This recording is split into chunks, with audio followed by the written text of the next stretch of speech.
Hello viewers, welcome to Newsweek South Asia, a show where we will provide you fresh insights into South Asia's geopolitical, strategic and security situation. Let's take a look at the headlines first. The mastermind behind 26/11 attack to be extradited to India. A Kashmiri observer claims Pakistan setting up terrorist launch pads along LOC. And violent attacks on Pak Army rising in Balochistan. In a major diplomatic win for India, the US court has approved the Indian government's request for the extradition of Tahawwur Rana, one of the masterminds behind the heinous 26/11 Mumbai terror attack. Tahawwur Rana is a Pakistan-born Canadian citizen who was an accomplice of David Headley, the chief conspirator of Mumbai terror attacks. We have a report. Despite a number of dossiers confirming the role of Pakistan and terrorists based on its soil in 26/11 attacks been presented to it, Islamabad has maintained a dismissive attitude towards its people's role in the heinous Mumbai attack. In yet another blow to its shoddy defense aimed at protecting terrorists, India secured extradition of dangerous Tahawwur Rana from the US soil. Rana is one of the masterminds of Mumbai terror attacks. Some say Tahawwur Rana's handover could prove to be one of the biggest breakthroughs in India's sustained efforts to bring 26/11 culprits to justice. It's a major breakthrough because myself and the government of India's three high officials had visited Islamabad, and we were very keen to see whether the Pakistan is prosecuting the conspirators who had hatched the criminal conspiracy for the terror attack of Mumbai on 26 November. But Pakistani authorities were asking us to furnish evidence. So after examining David Headley, we have given the entire evidence that Pakistan did not act. But I think this extradition order of Tahawwur Rana would help us in many ways for opening the entire gate of the criminal conspiracy. Tahawwur Rana is a childhood friend of David Headley, the key conspirator of the 26/11 Mumbai terror attack. As per reports, Tahawwur Rana was running an immigration consultancy in Chicago, US and had a branch of his business in Mumbai. Tahawwur Rana's first World Immigration Services, running with the name Immigration Law Center, served as a cover to Headley for his surveillance operation. Headley further relayed the information and photographs of the targets to the Lashkar-e-Toiba, a Pakistan-based terrorist organization, for the final execution. David Headley, before the attack, had visited Mumbai. After the attack had visited Mumbai, he had taken the photographs and he handed over the photographs of the targeted places to the Lashkar-e-Toiba. David Headley was convicted by American court for 35 years. It was a plea bargain agreement whereby it was agreed between the American government and David Headley that he will not be transferred either to India or Pakistan, but he can give the evidence. By using this plea bargain, we have decided to tender pardon to David Headley, and accordingly we have made an approval giving the more detailed scope of the entire criminal conspiracy. David Headley, after the plea bargain with the US authorities, had also revealed sensitive information regarding Pakistan Army and their close links with the Lashkar-e-Toiba. Experts say the extradition of Tahawwur Rana would further provide some clinching evidence in the case. David Headley had given the sensitive revelation disclosing the close links between the Lashkar-e-Toiba, that is Jamaat-ud-Dawa, and that is the Pakistan Army official. David Headley has also produced certain email correspondence which was exchanged between Lashkar-e-Toiba operatives as well as the Pakistani people. So I think the order of the extradition of Tahawwur Rana is a very clinching, would be clinching evidence so far as the further opening the scope of the entire criminal conspiracy. On November 26, 2008, 10 Lashkar-e-Toiba terrorists stormed into the financial capital of the country and kept the city of Mumbai under the grip of terror for 3 consecutive days. Terrorists attacked the major landmarks like the Taj Hotel and the Chhatrapati Shivaji Terminus railway station as per David Headley's planning. At least 166 lives were lost, including foreigners. Tahawwur Rana is an important link in the chain of perpetrators who carried out the most dreadful terrorist attack on the Indian soil.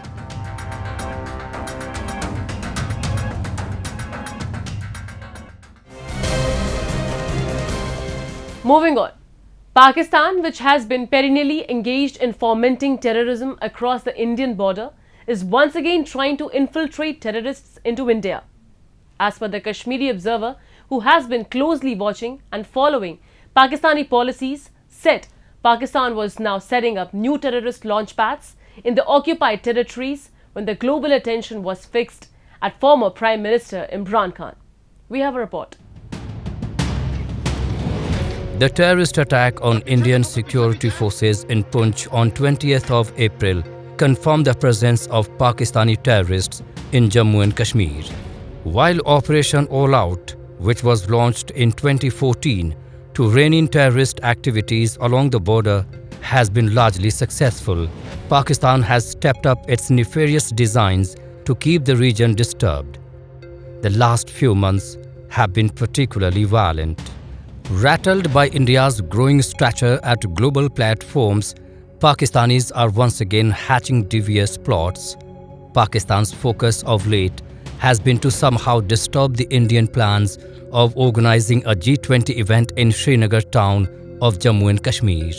Experts say Pakistan has already activated its sleeper cells in India and is setting up new launch pads along the line of control and international border to infiltrate the Union territory of Jammu and Kashmir.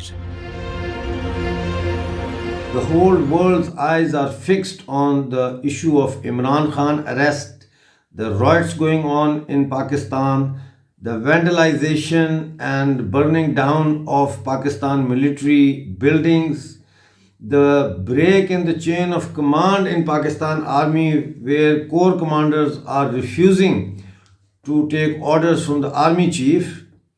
The army is busy doing something else. The army has brought in large number of terrorists for infiltration in Jammu and Kashmir because they are planning that before the 20th of May, before the G20 summit commences.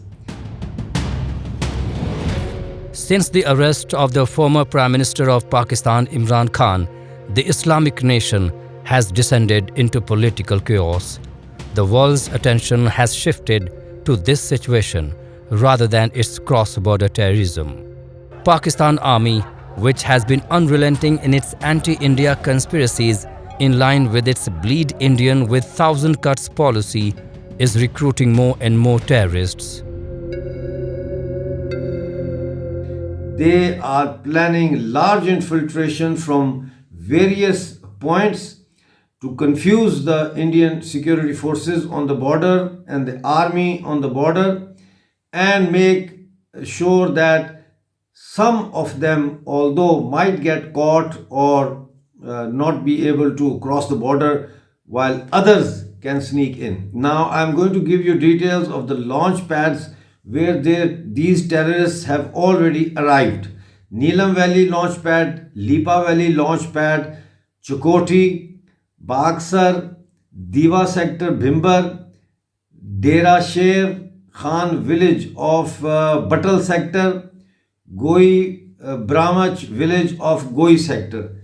These are where terrorists have arrived with full gear, with full supplies for food and logistics, and they plan to attack India through infiltration anytime from now till the 20th of May. The Indian security forces have been on high vigil in Jammu and Kashmir ever since two major terror incidents in Poonch and Rajouri. The third G20 Tourism Working Group meeting is scheduled to take place at the Sher-e-Kashmir International Conference Centre in Srinagar from May 22 to May 24. According to sources, a multi-tier security arrangement has been put in place along the line of control and the international border in Jammu and Kashmir.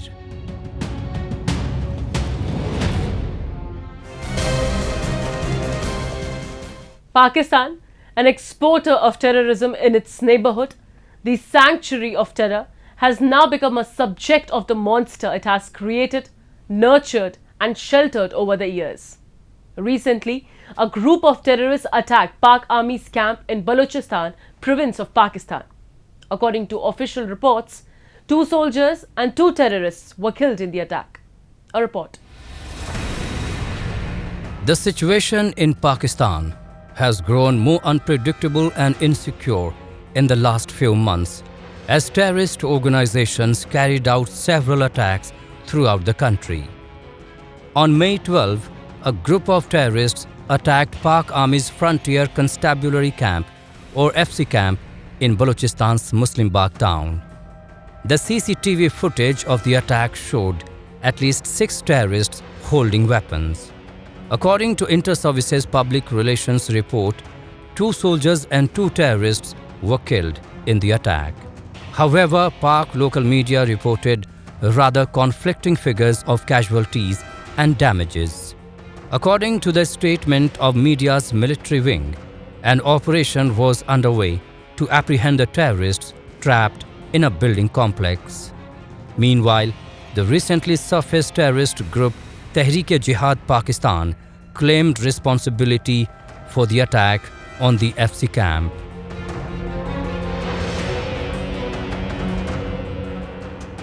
Pakistan is paying the price for nurturing terrorists in its backyard. On 11th October 2011, the then US Secretary of State Hillary Clinton, in a visit to Pakistan, famously remarked that people who keep snakes in their backyard should remember that these snakes will bite them too. Well, that exactly is happening. And the terrorists, which Pakistan had for long supported, are now inflicting casualties within Pakistan. Over the past few months, terrorist groups have carried out consecutive attacks on the police and military forces in Pakistan. According to the Islamabad-based think tank, Pakistan Institute for Conflict and Security Studies, January 2023 was the deadliest month in Pakistan. Provinces like Khyber Pakhtunkhwa and Balochistan are witnessing a spike in terrorist attacks. According to Pakistan's government report, Balochistan witnessed 13 terror attacks last month. There are also reports that the banned Tehreek-e-Taliban Pakistan (TTP) group can forge a nexus with several other rebel groups in the country.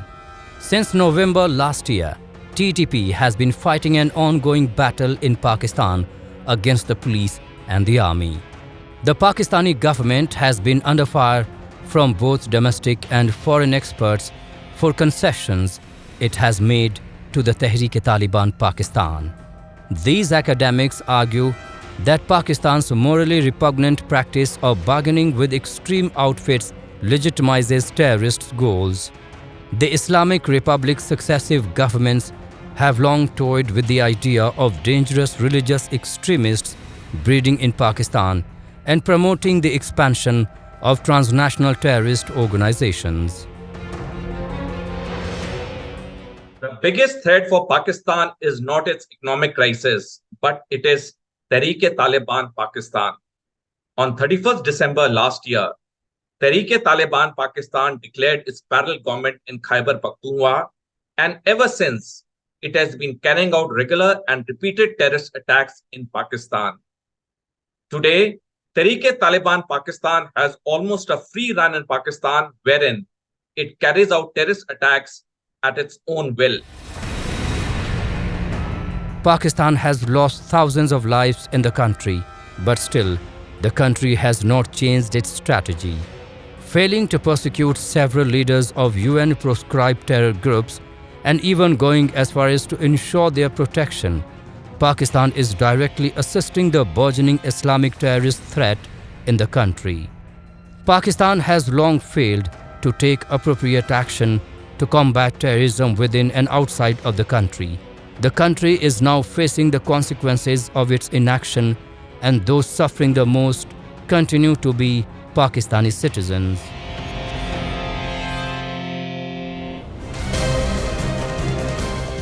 Next, we move on to Afghanistan, where the Taliban's tight limitations have grabbed the nation. The hardliners have deprived millions of Afghan women of their right to education, ousted tens of thousands of women from jobs, and banned women's businesses and all sorts of activism. They have trampled on Afghan women today and forced them into dark ages. A report. Since the Taliban group stormed back to power in Afghanistan in August 2021, the group has been clamping down on women's rights by barring them access to education and public spaces. In December 2022, these restrictions were tightened with a ban on women working in non-governmental organizations, NGOs. In April 2023, this was extended to local UN workers. Taliban restrictions in Afghanistan, especially the bans on education and NGO work, have drawn fierce international condemnation. But the Taliban have shown no signs of backing down. Over the last 2 decades, women have taken a central stage in NGOs, in UN work in Afghanistan. But what happened with the coming back of the Taliban, that they have debarred women from all such kind of work, including NGOs and now the UN. So this is definitely going to affect, because they don't have that kind of workforce. So those people who have already trained in those processes, the development activities, now if you remove them, how are you going to replace them? That's a very big question. So that is why this work is going to be affected. It will affect Afghanistan at a juncture when it is facing a humanitarian crisis. The ban on UN female staff from working has hampered efforts to help Afghan people amid a crumbling economy and widespread hunger. According to a recent report of Human Rights Watch, Afghanistan remains one of the world's worst humanitarian disasters. The country's 2/3 population is food insecure, and the situation has further worsened after the ban on women working for NGOs and United Nations. Afghanistan is on the verge of an humanitarian crisis. They need a lot of international support. The entire population may go into the poverty cycle very soon. So that is where the Afghanistan is right now. The governance is in a very poor stage, particularly because Taliban has not accommodated people who know things well, who worked in the last government. They know a little bit of technical things. So that is where the Taliban is lacking in the terms of using the resources that are available, human resources particularly, that is available within Afghanistan. The Taliban had promised to respect women's rights when they swept back to power, but ever since their return, there has been steady streams of setbacks. In March of last year, the Taliban broke their promise to reopen secondary schools for girls. 2 months later, women were forced to veil their faces as well as their hair. In September, Women's Affairs Ministry was disbanded. Thereafter, in December, the all-male interim government ordered all foreign and domestic non-governmental groups in Afghanistan to suspend employing women, as some female employees didn't wear the Islamic headscarf correctly. The Taliban regime has failed to earn recognition from any UN member state because of their rigid and intransigent mode of governance. Their inability to transform their mindset on issues such as women freedom. Taliban government should understand that a country can't survive in the 21st century by pursuing a retrogressive and ultra-conservative approach. The eventual outcome of suppressing the freedom and creativity of women will be the erosion of Afghan society. banning women's movements, curtailing all their freedom, health and education will augment frustration and anger among the Afghan women.